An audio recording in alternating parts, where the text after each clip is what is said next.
Hi guys, welcome back to our channel. మనం megastar Chiranjeevi గారు, అనిల్ రావిపూడి డైరెక్షన్లో మనశంకర వరప్రసాద్ గారు అనే మూవీ తీసిన విషయం తెలిసిందే. ఈ మూవీ వచ్చేసి బాక్స్ ఆఫీస్ని షేకడిచ్చి పడేసిందని చెప్పచ్చు.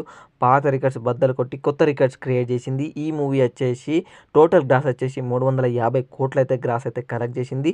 అండ్ ఇప్పుడు బాక్స్ ఆఫీస్ని షేకడిచ్చిన మనశంకర వరప్రసాద్ మూవీ వచ్చేసి మళ్ళీ ఓటీటీ డిజిటల్ ప్లాట్ఫామ్ని అయితే షేక్ చేసేందుకు రాబోతుంది.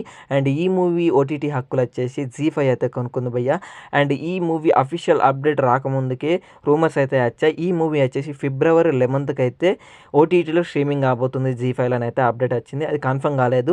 అండ్ ఎట్ ప్రజెంట్ వచ్చేసి జీ5 వాళ్ళే కన్ఫర్మ్ చేశారు, అఫీషియల్ అప్డేట్ కూడా ఇచ్చేశారు. మనశంకర వరప్రసాద్ గారు మూవీ వచ్చేసి ఫిబ్రవరి 11th నుంచి జీ5లో స్ట్రీమింగ్ కాబోతుంది.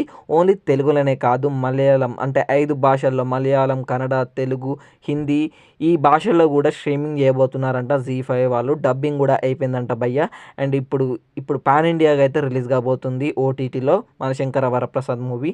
అండ్ ఇప్పుడు బాక్స్ ఆఫీస్ నుంచి ఇచ్చిన మూవీ ఇప్పుడు ఓటీటీలో పాన్ ఇండియా లెవెల్లో రిలీజ్ అవుతుంది. ఇప్పుడు పాన్ ఇండియా డిజిటల్ ప్లాట్ఫామ్ని ఎలా షేకడిస్తుందో చూడాలి. అండ్ ఎంతమంది ఓటీటీ రిలీజ్ కోసం ఈగర్గా వెయిట్ చేస్తున్నారో మెగాస్టార్ చిరంజీవి గారి ఫ్యాన్స్ వీడియో కింద కామెంట్ చేయండి.